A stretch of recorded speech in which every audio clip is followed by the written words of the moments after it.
Bom dia, irmãos. Vamos dar sequência à nossa série de estudos e para a nossa reflexão e estudo de hoje nós vamos pensar um pouco sobre os movimentos missionários, não necessariamente sobre o movimento moderno, contemporâneo, atual da igreja, né? Mas refletimos um pouco sobre a missão do povo de Deus como propagadores da palavra de Deus. Para isso, nós vamos ler o texto de Mateus, capítulo 28, versos 18 a 20. Mateus, capítulo 28, versos 18 a 20.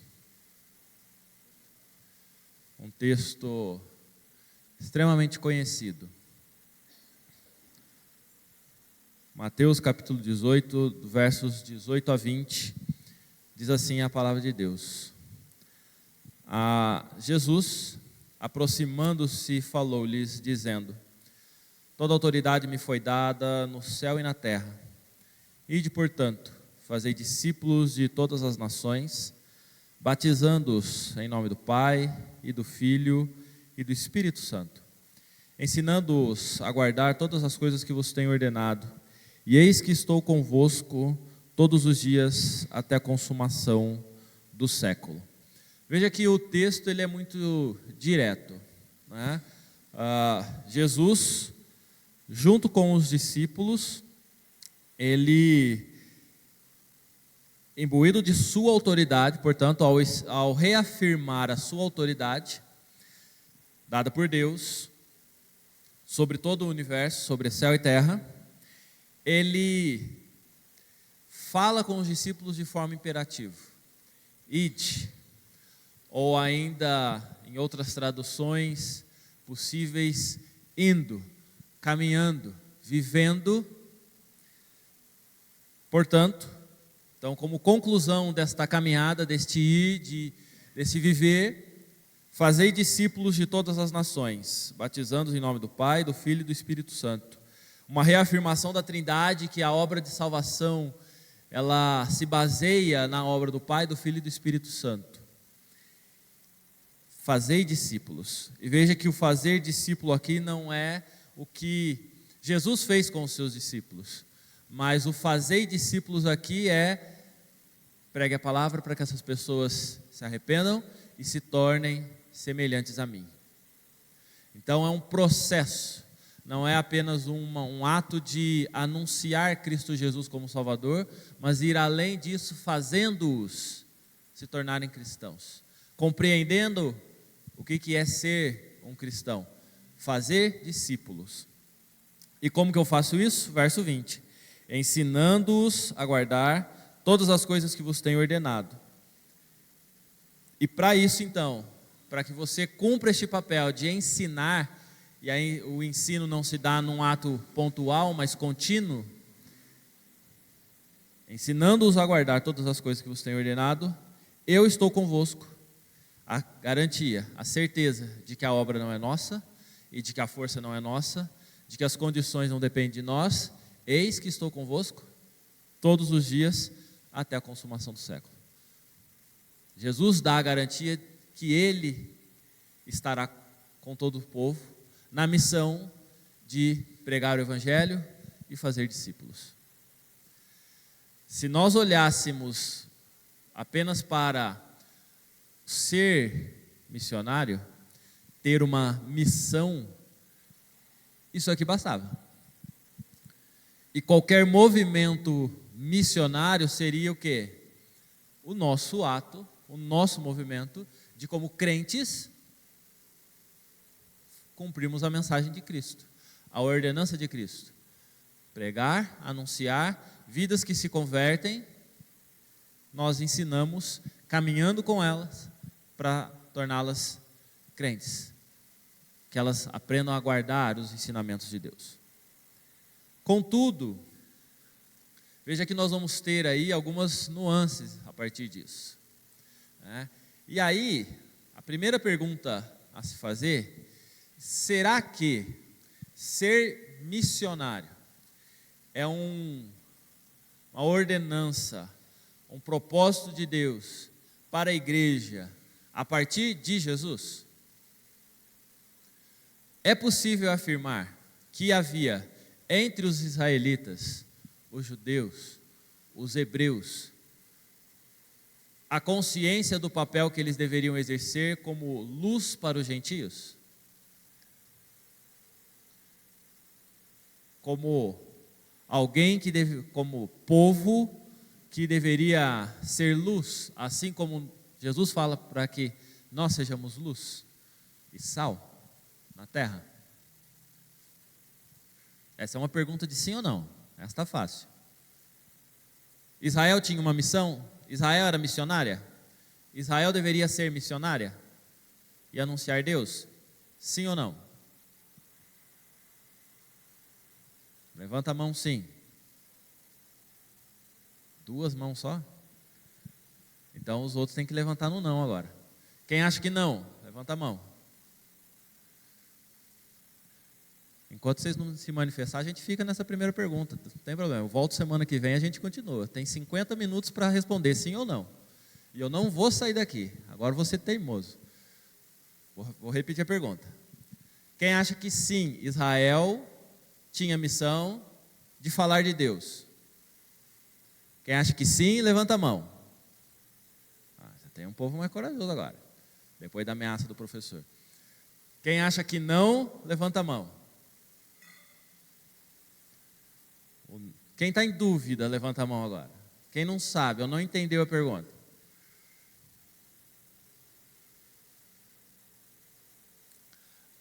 Por quê? Por que sim ou por que não?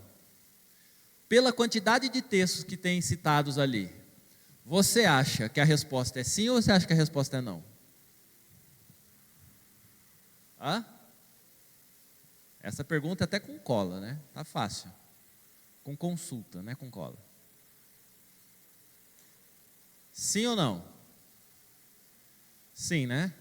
Vamos para os textos para confirmar então? Primeiro texto, Gênesis, capítulo 22. Gênesis, capítulo 22, verso 17 e 18.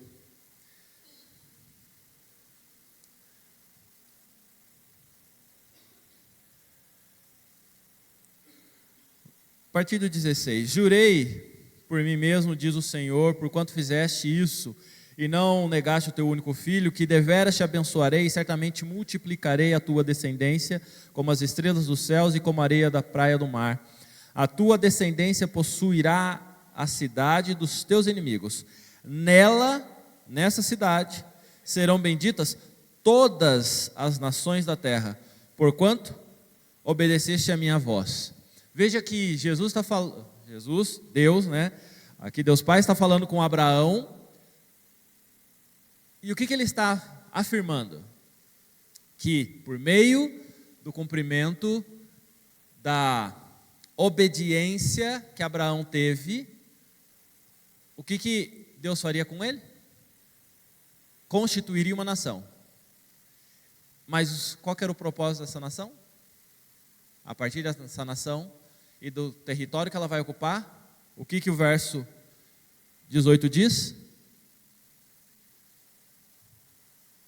Nela serão benditas, abençoadas todas as nações da terra. Veja que a bênção de Deus se propaga a partir do povo que ele escolheu, certo? Do local que ele escolheu, que cumpre, e aí veja que isso é condicional. Isso só vai acontecer, e só acontece porque, como jurei por mim mesmo, diz o Senhor, porquanto fizeste isso e não me negaste o teu único filho. Ou seja, porquanto me obedeceste, foste fiel, por isso que receberá a bênção. Capítulo 26, versos 2 a 4, diz o seguinte, se não estamos convencidos ainda: apareceu-lhe o Senhor e disse: não desças ao Egito, fica na terra que eu te disser, habita nela, e serei contigo e te abençoarei, porque a ti e à tua descendência darei todas as coisas destas terras, todas estas terras, e confirmarei o juramento que fiz a Abraão teu pai. Multiplicarei a tua descendência como as estrelas dos céus, e lhe darei todas as terras. Na tua descendência serão abençoadas todas as nações da terra. Veja que na tua descendência, agora não no plural, mas no singular, na tua descendência, indicando que nesta linhagem a bênção de Deus chegará. Bênção de Deus que é Cristo Jesus.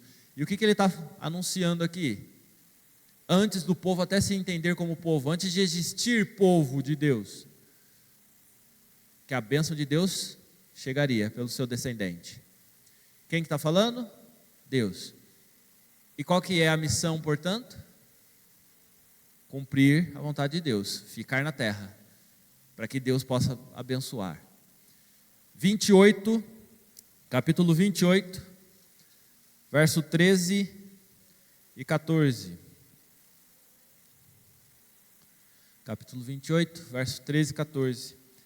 Perto dele estava o Senhor e lhe disse: eu sou o Senhor, Deus de Abraão teu pai, e Deus de Isaque.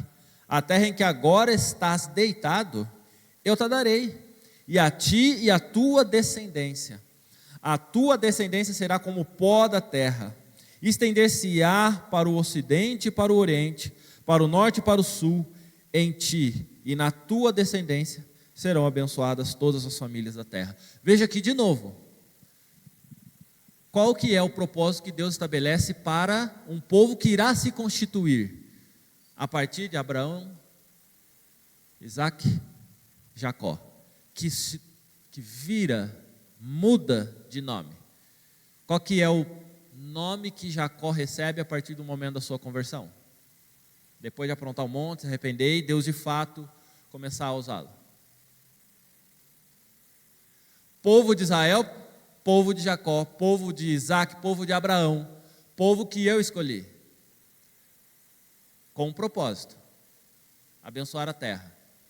Portanto, está claro que qual era o papel do povo de Israel, do povo de Jacó, dos filhos de Deus? Qual era o propósito? Por meio deles, abençoar a terra. Existia uma missão. Portanto, o povo tinha uma missão e, portanto, eles deveriam ser missionários. Josué, capítulo 4. Josué, capítulo 4, versos 23 e 24.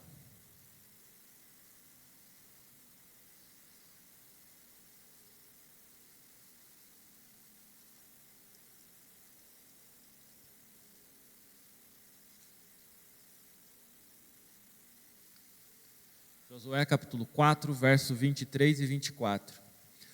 Porque o Senhor vosso Deus fez secar as águas do Jordão diante de vós, até que passasseis, como o Senhor vosso Deus fez ao Mar Vermelho, a qual secou perante nós até que passamos, para que todos os povos da terra conheçam que a mão do Senhor é forte, a fim de que temais ao Senhor vosso Deus todos os dias.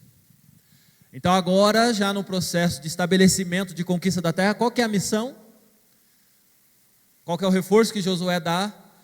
O milagre de chegarmos aqui, não só do Mar Vermelho, mas do Jordão também, passarmos a pé seco, é para quê? Para que todos conheçam a Deus. Quem que vai fazer Deus ser conhecido? O povo dele. O povo dele, no lugar que ele estabeleceu, fará com que ele seja conhecido e temido. 1 Reis, capítulo 8.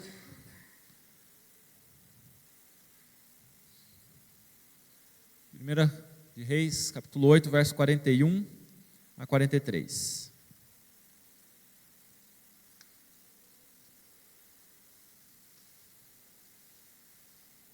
1 de Reis, capítulo 8, verso 41 a 43. Também ao estrangeiro que não for do teu povo de Israel, porém vier de terras remotas, por amor do teu nome, porque ouvirão do teu grande nome, da tua mão poderosa e do teu braço estendido, e orar, voltado para esta casa, ouve tu nos céus, lugar da tua habitação, e faze tudo o que o estrangeiro te pedir, a fim de que todos os povos da terra conheçam o teu nome, para te temerem como o teu povo de Israel, e para saberem que esta casa que eu edifiquei é chamada pelo teu nome. É apenas um recorte da oração de Salomão, como diz aí no título, a partir do verso 22, de consagração então do templo de Deus. Mas veja que o templo, morada de Deus no meio do povo, ou habitação de Deus, ele deveria ser um local de peregrinação apenas do povo de Deus? Era esta a compreensão que eles tinham, de que aquele lugar deveria ser único, exclusivo de adoração dos israelitas, dos hebreus, dos judeus? Não. Pelo próprio verso que nós acabamos de ler, do 41 em diante, nós vamos ver que também ao estrangeiro. Isso significa o quê?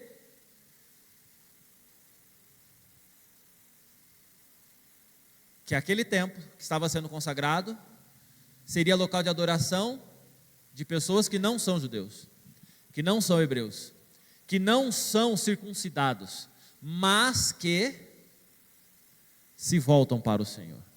E veja que ele fala: onde essa pessoa estiver orando e se voltando para a casa do Senhor, este templo, e pedindo e suplicando ao Senhor que ele possa ser atendido. Esta é a oração de Salomão. Que lá onde ele estiver, mas a sua mente, o seu coração voltados para ti, Senhor, uma vez que ele pede, uma vez que ele reconhece que tu és Deus e se prostra, que ele seja atendido. Não porque ele precisa da bênção, mas porque é por meio desta confirmação da oração dessa pessoa, que lá onde ele está, ele poderá falar: o Deus que eu sirvo, a qual eu oro, que está lá naquele templo, em Jerusalém, ele é o Deus verdadeiro. Isso é missão? Isso é evangelizar? Isso é falar de Deus para outros povos? Provavelmente sim. Veja que a consagração do templo já parte desse propósito com a oração de Salomão. Não contentes ainda? Salmos. Vamos para Salmos agora. No primeiro deles, 67.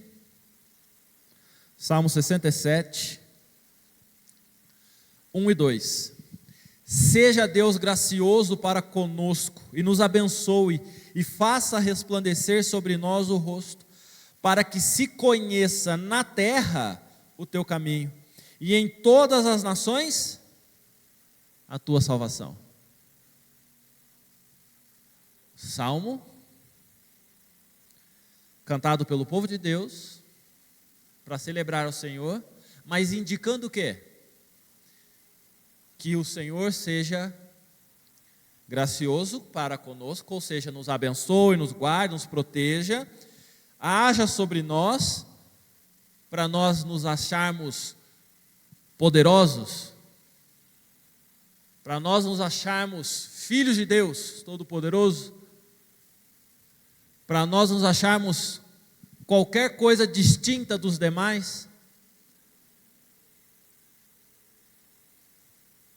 Não. Que o Senhor haja com graça e misericórdia sobre nós, para que se conheça na terra o teu caminho. e em todas as nações a tua salvação. Ou seja, a compreensão aqui, de forma poética, é a mesma de antes, de que a bênção de Deus se estabelece sobre o povo dele, com qual propósito? Para que ele seja conhecido, adorado. Somente aonde o crente está? Sim, ou seja, em toda a face da terra, porque o crente ele deve estar em toda a face da terra. O povo de Deus ele pode se concentrar naquele período, naquele momento histórico, num território, num pedaço geográfico, mas hoje nós podemos entender que esse pedaço geográfico, na verdade, se chama planeta Terra. Onde os seus pés pisarem, você vai ser abençoado por Deus. Para quê? Não para você se achar o filho do dono do mundo, do universo, mas para você mostrar quem é o seu Deus. Salmo 72,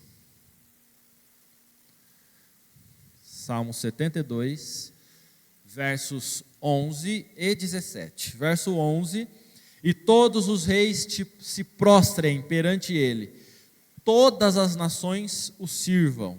17: subsista para sempre o seu nome, e prospere enquanto resplandecer o sol. Nele sejam abençoados todos os homens, e as nações lhe chamem bem-aventurado. As nações só chamarão Deus de bem-aventurado, de Deus Todo-Poderoso, se alguém mostrar que Ele é Deus Todo-Poderoso. E competir a quem fazer isso? Ao seu povo, que Ele escolheu. Salmo 98, verso 3.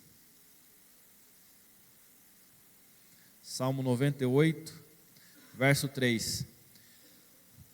Lembrou-se da sua misericórdia e da sua fidelidade para com a casa de Israel. Todos os confins da terra viram a salvação do nosso Deus. A misericórdia veio sobre o povo de Deus, a casa de Israel. E para que isso? Para que todos os confins da terra vejam a salvação de Deus. De novo, conhecer Deus e saber quem que pode livrar a humanidade. Deus. E aí, se a gente estende um pouco mais e lembra do culto, da mensagem de domingo, se eu não estiver errado, foi no Salmo 100, e que o pastor falou sobre celebrar com júbilo ao Senhor todas as terras. E ele traz então a mensagem falando de que quem deve celebrar o Senhor? Toda a terra. Portanto, não é algo exclusivo do povo de Deus. E aí, se você prestou atenção, um pouco mais do que eu, ou não, relembre lá no canal do YouTube a pregação de domingo. E você vai ver como que o Salmo 100 contempla o que nós já estamos vendo nesses outros 3 salmos. Continua no propósito de mostrar que Deus deve ser celebrado pelo seu povo, e não só pelo seu povo, mas a partir do seu povo, por todas as nações, pela pregação, pelo testemunho desse povo. Isaías, capítulo 2. Isaías, capítulo 2, verso 3.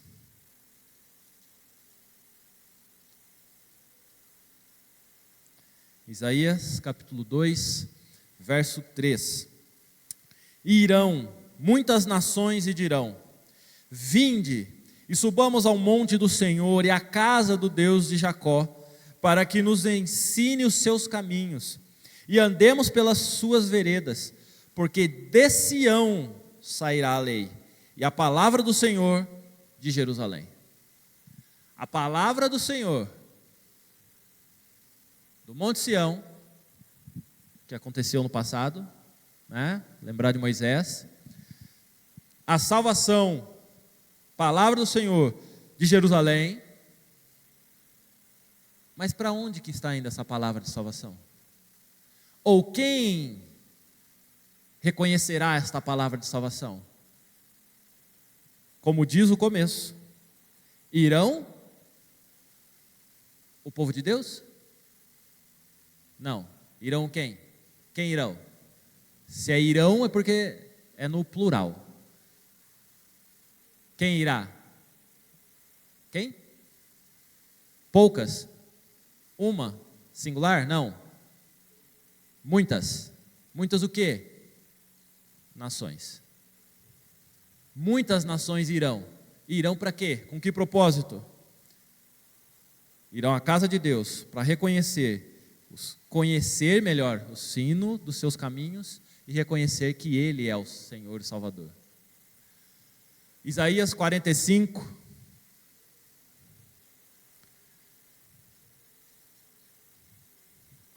versos 22 e 23. Isaías 45, versos 22 e 23. Olhai para mim e sede salvos, vós todos os termos da terra, porque eu sou Deus e não há outro. Por mim mesmo tenho jurado, da minha boca saiu o que é justo, e a minha palavra não tornará atrás. Diante de mim se dobrará todo o joelho, e jurará toda a língua. Tudo é tudo. Todo é todo. Portanto, todos se prostrarão diante de Deus. Todos se curvarão diante dele. Todos. Mas, veja que vem o verso 22, numa convocação. Olhai para mim e sede salvos. Olhe para Deus e será salvo. Como é que as pessoas que não eram povo de Jacó, povo de Deus, olhariam para Deus? Lembrando o contexto, que ali eu estou falando de uma terra, um local, uma construção que representava a habitação de Deus. Como que deveria acontecer isso?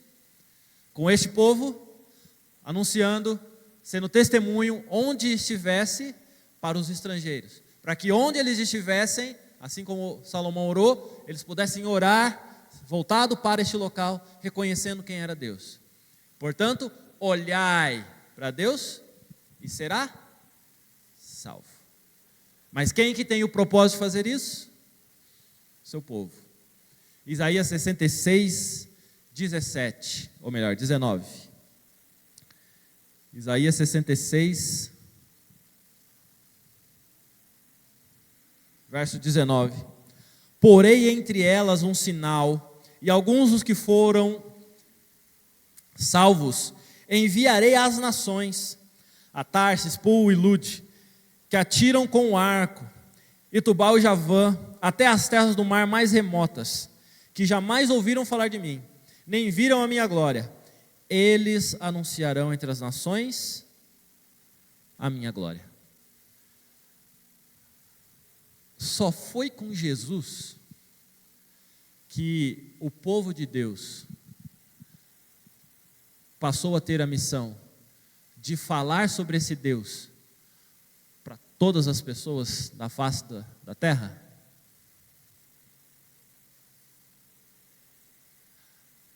Zacarias, capítulo 2. Vamos para Zacarias agora.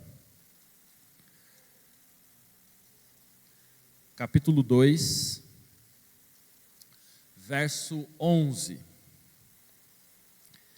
Naquele dia, muitas nações se ajuntarão ao Senhor e serão o meu povo. Habitarei no meio de ti e saberás que o Senhor dos exércitos é quem me enviou a ti. Capítulo 8, verso 22. Virão muitos povos e poderosas nações buscar em Jerusalém ao Senhor dos exércitos e suplicar o favor do Senhor. Veja, de novo, um processo de busca a Deus. De que modo? Ou melhor, por quem? Pelo povo de Deus? Não. Por fim, Malaquias, capítulo 1, verso 11.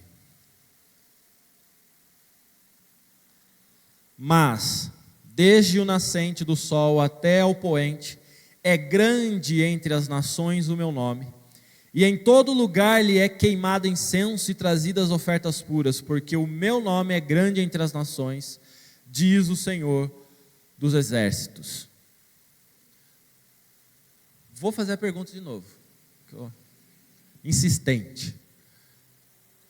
É possível afirmar que entre os israelitas, os hebreus, a consciência do papel que eles deveriam exercer como luz dos gentios? Eu posso afirmar isso? Eu posso afirmar que eles sabiam que eles deveriam ser luz do mundo? Ou seja, mostrar Deus a partir deles? Se fazer Deus conhecido a partir do que Deus fez com eles? Sim, levanta a mão. Não? Se vocês estão em dúvida ainda, quem não levantou a mão, então volta para os textos de novo e aí a gente busca mais textos, né? Mas já melhorou, já tem bastante já. Se o povo de Israel já tinha consciência disso, ou deveria ter, vamos agora para o Novo Testamento. Porque a mensagem de antes não estava diretamente ligada a Jesus, concordam comigo? Porque Jesus, ele não tinha vindo ainda. Era o olhar para Deus. Eu não estou falando diretamente do Messias. Nenhum dos textos que nós lemos foi específico sobre o Messias.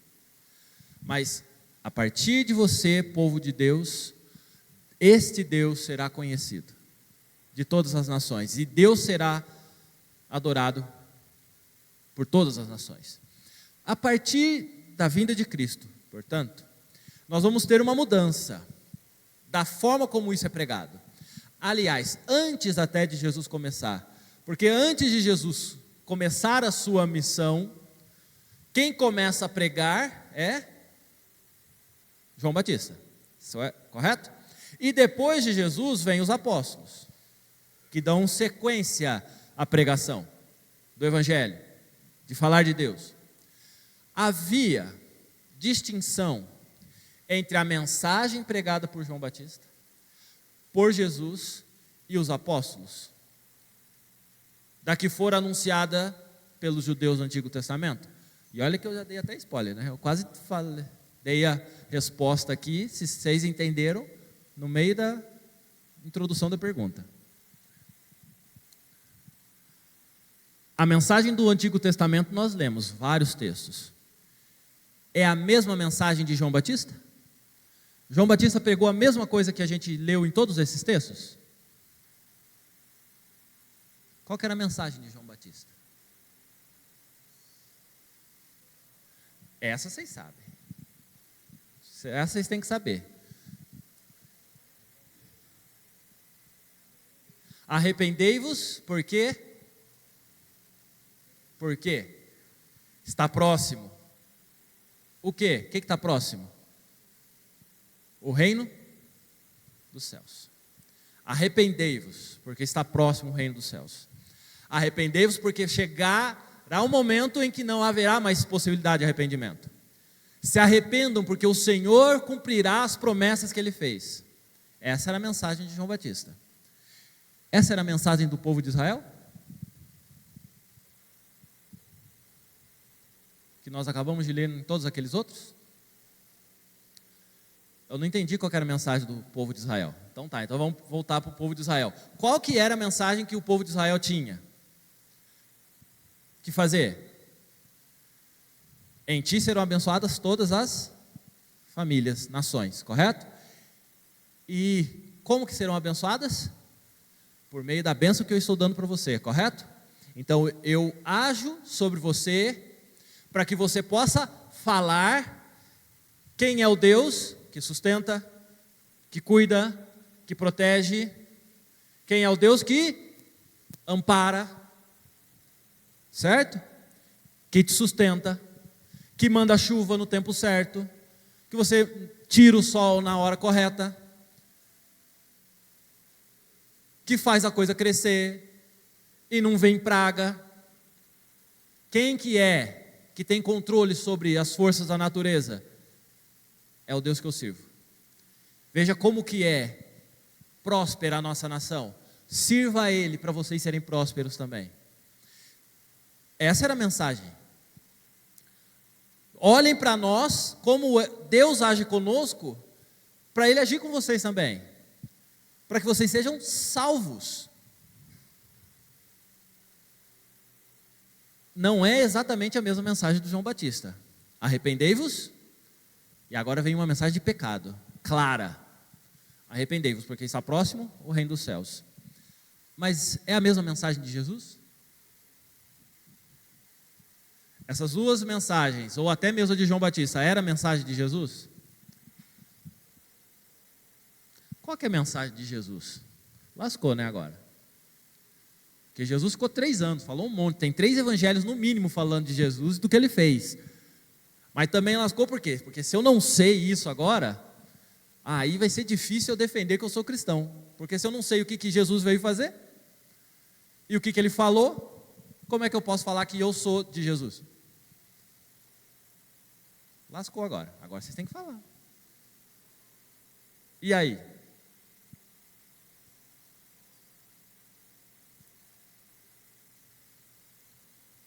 Me faz lembrar Paulo. Estejam prontos para dar razão da vossa fé.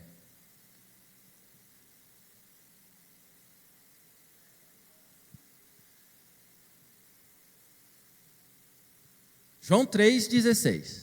Vou começar pelo mais fácil. Porque Deus amou ao mundo. E essa prova que Deus amou ao mundo já está escrito lá no Velho Testamento. Já. Deus amou ao mundo de tal maneira que deu o seu Filho, já anunciado em Gênesis também, mas reafirmado em vários outros textos. Amou ao mundo de tal maneira que deu o seu Filho para que todo aquele que nele crê não pereça, mas tenha vida eterna. Percebe que agora tem um up aí na mensagem de João Batista, né? Não é simplesmente se arrependa, porque está próximo. Deus tem um propósito, Deus tem uma missão na vinda do seu Filho. Para não ficar só nisso, Jesus mesmo diz de si que eu sou o quê? Estou ajudando vocês, hein? Eu sou o caminho, a verdade e a vida. Ninguém vai ao Pai se não for por mim.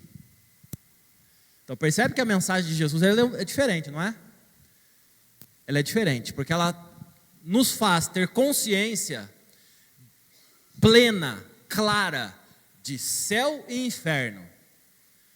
De um povo que é de Deus e um povo que não é de Deus. De um povo que passará a eternidade com Deus e de um povo que perecerá no inferno durante toda a eternidade, junto com Satanás.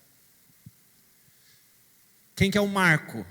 A divisão a partir disso? Ele mesmo. E os apóstolos? Qual que é a mensagem dos apóstolos? Essa está fácil.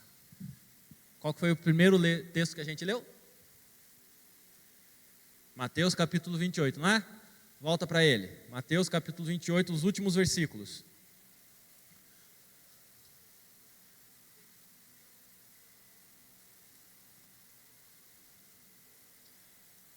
Porque essa foi a mensagem que Jesus mandou eles terem. Simplificando, lógico. Mateus capítulo 28, verso 18 a 20. Jesus, aproximando-se, falou-lhes dizendo: toda autoridade me foi dada no céu e na terra. Ele reafirma aquilo que ele já disse sobre si. E a partir dessa constatação de que ele é o marco, a divisão, o que ele fala? Ide, e ele está falando com os discípulos ali, que a gente vai chamar de apóstolos. que ele está falando para essas pessoas fazerem? Ide, fazer discípulos de todas as nações. Eu confirmo agora aquilo que já foi falado no Velho Testamento. Os filhos de Deus, eles estão esparramados na face do universo. Ide, atualize agora a informação que veio o Messias, que veio o divisor de águas, que veio aquele que separa os filhos de Deus dos filhos das trevas. Ele veio, morreu, ressuscitou, batizando-os em nome do Pai, do Filho e do Espírito Santo. E veja que isto é singular, porque antes a consagração era em nome do Deus Pai, do Yahvé. Agora eu estou confirmando uma realidade que talvez não era tão clara para muitas pessoas, que Deus único, se manifesta, subsiste em 3 pessoas: Pai, Filho e Espírito Santo. A Trindade, o mistério da Trindade se manifesta, se torna claro na mensagem de Cristo para pregação do Evangelho. Vocês devem falar não somente do Deus Pai, vocês também não devem falar só do Deus Pai, deste que é o Deus Filho, mas vocês devem falar do Pai, do Filho e do Espírito Santo. Porque a obra subsequente, ela é, e eis que, isso já em Atos, né? Que vos enviarei quem? Quem que vai chegar? Eu estou indo para junto do Pai, mas vocês não vão estar só, eu vou enviar o Consolador, o Espírito Santo de Deus.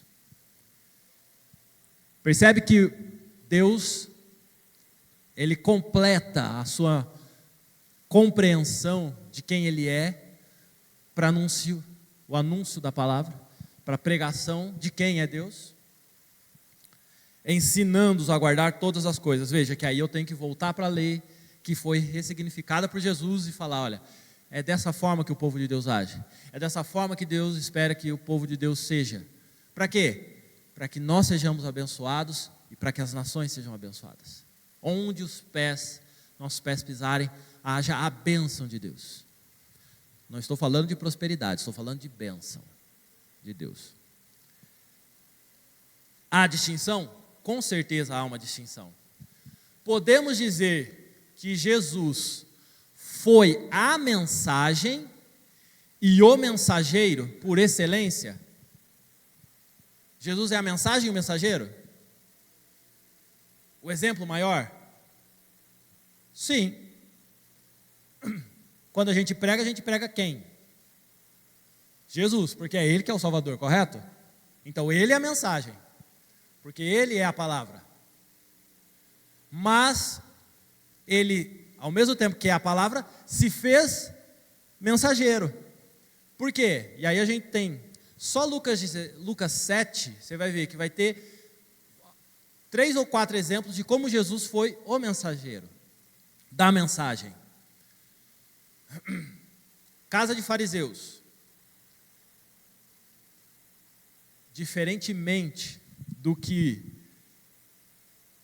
alguns gostariam de Jesus, onde que ele dormiu em algumas vezes? Onde que ele comeu? Onde que ele se sentou à mesa?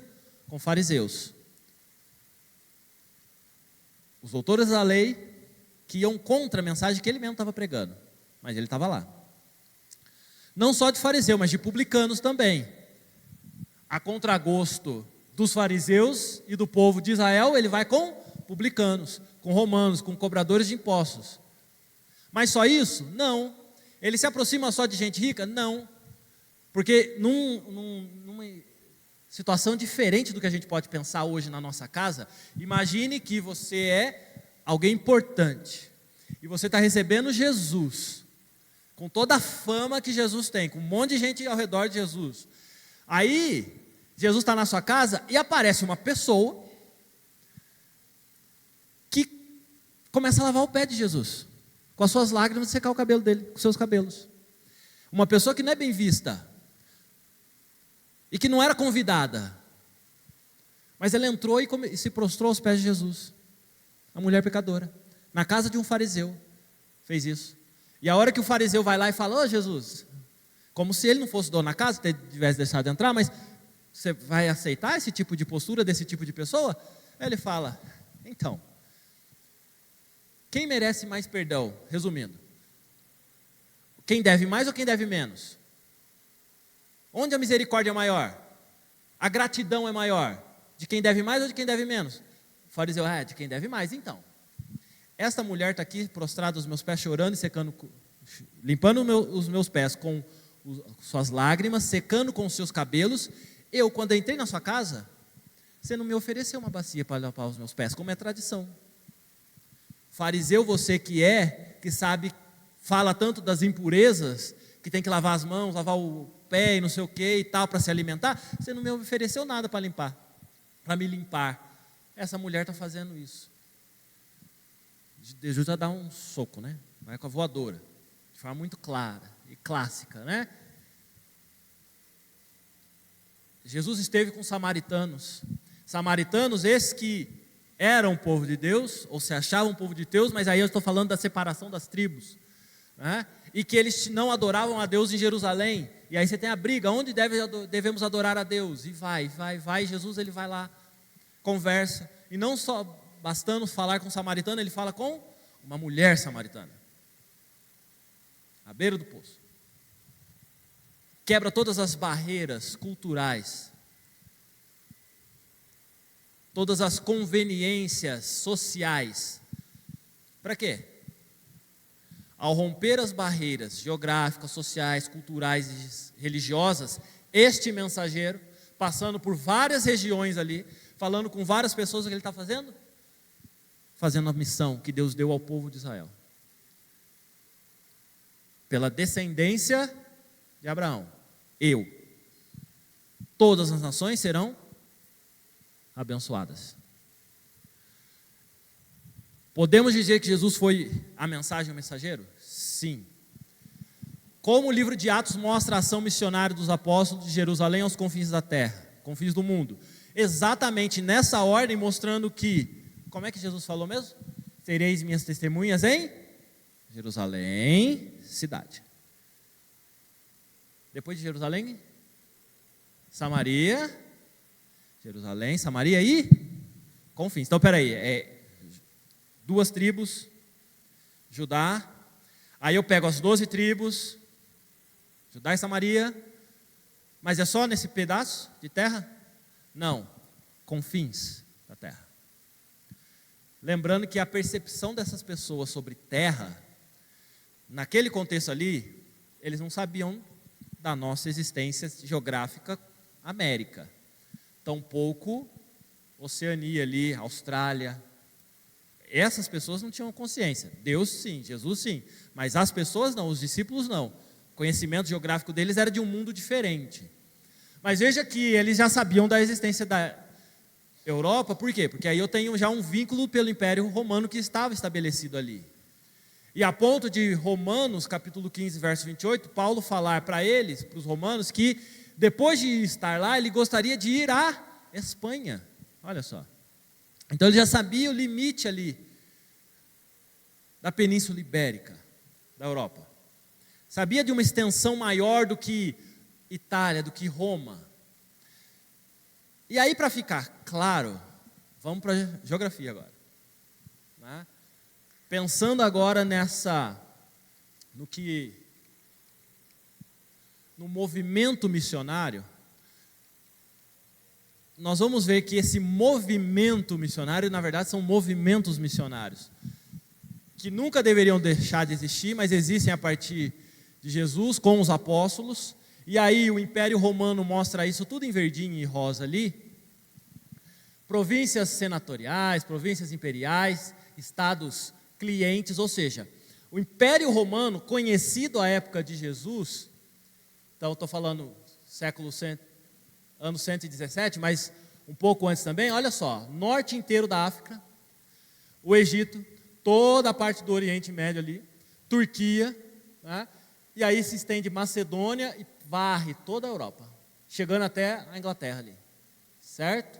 Esse era o Império Romano, conhecido Portanto, quando os apóstolos, ou Paulo, vai falar sobre pregar o evangelho fora dos limites, estão falando disso. E olha que interessante, porque se não fosse o Império Romano, com a liberdade religiosa do Império Romano, eles poderiam andar, transitar em todo esse território?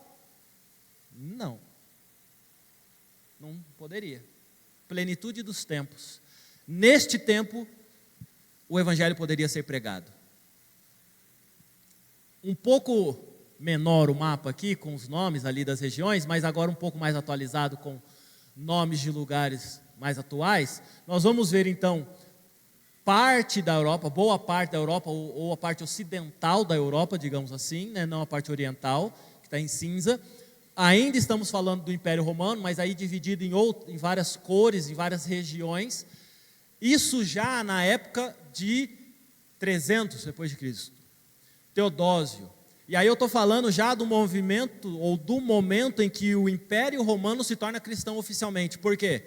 Porque a partir deste momento, 327, que é estabelecido pelo imperador que a religião oficial é o cristianismo. O cristianismo está presente, ou se torna a religião oficial de toda essa região. Provavelmente porque também já chegou a toda essa região. E aí nós vamos avançar 1000 anos e ver que esta configuração muda com o islamismo, porque aí eu vou ter toda a parte da África, do Oriente Médio, mas também influência sobre a Espanha. Lembra da Espanha, que Paulo falou lá em Romanos? Né? Ela estava sobre dominação islâmica. Então, a partir do movimento do Islã, do surgimento do Islã com Maomé, veja que a gente vai ter, então, uma perda de território, digamos assim, para o cristianismo, mas as cruzadas elas vão fazer exatamente esse movimento contrário. Não que cruzada seja o melhor exemplo de fazer missão, concorda comigo? Todo mundo aqui já disse, estou numa situação entre a cruz e a espada. Surgiu da onde? Ou você se converte a Cristo, cruz, ou espada no seu pescoço. Fácil de tomar a decisão, né? Você quer perder sua vida ou você quer ser cristão? Ah, eu sou cristão. Simples assim. Entre a cruz e a espada. Surge daí. Não é uma boa forma de fazer missão, né? Mas de qualquer forma a gente tem um movimento de resgate aí. As grandes navegações, e aí a gente já vai avançar 200 anos mais ou menos, 300, 1500, 1600, elas vão permitir pelas colonizações um movimento interessante. Porque aí eu já estou falando de pelo menos 2 igrejas, ou 2 movimentos, a igreja católica, a igreja ortodoxa e os protestantes. E quando a gente olha para esse movimento aqui, a gente tem que pensar que, embora as navegações tenham ampliado as possibilidades de pregação do evangelho a todo mundo conhecido que nós estamos olhando aí, o que aconteceu? Nós tínhamos colônias. E colônia não é apenas pertencer a um império, mas pertencer à religião deste império, ter a religião deste império. Portanto, se a religião é a Igreja Católica Apostólica Romana, qual era o espaço para que os protestantes pregassem a mensagem da cruz diferente da Igreja Católica? Seja na Europa, seja na África, na Ásia ou na América. Percebe que é limitado? Aí a gente avança já finalmente no mapa para um pouco da noção desses impérios. 1700, o poder de influência. Início do século 20, estou falando de antes das 2 grandes guerras, que vão fatiar esse mundo de forma diferente, mas veja que as colônias ainda estão presentes, os impérios estão presentes, alguns católicos ainda, outros debaixo da coroa inglesa protestante, mas atualmente nós somos isso. Ou atualmente entre aspas, porque esse mapa é de 2008, mas nós temos muitos conflitos territoriais. Nós temos políticas estatais, governamentais, de fechar o território geográfico para o estrangeiro, para o outro. Nós temos barreiras hoje. Para você sair do Brasil, você pode entrar em qualquer país do mundo? Não. Então, como você pode falar que você pode pregar o evangelho em qualquer país do mundo? Mas, para não fechar com isso, e ter algo que a gente pode fazer como um movimento missionário nosso, eu vou voltar 2 aulas aí, para a aula do pastor, que trouxe o mapa de Itapeva. Você tem restrição para se locomover dentro de Itapeva? Não, não tem nenhum impedimento legal, formal. Você pode entrar com a Bíblia, isso eu afirmo. Se você pegar uma Bíblia, colocar debaixo do braço, você pode andar em qualquer lugar de Itapeva para pregar o evangelho.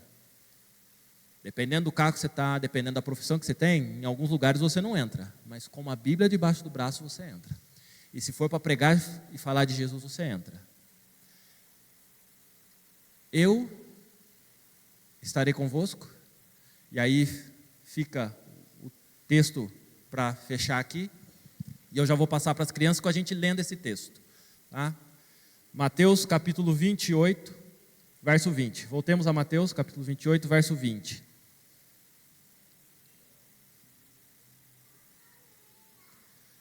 Vamos encerrar, porque nós podemos ir a qualquer lugar, não na nossa autoridade, na nossa valentia. Mas por quê? Todos juntos, Mateus capítulo 28, verso de número 20. Ensinando-os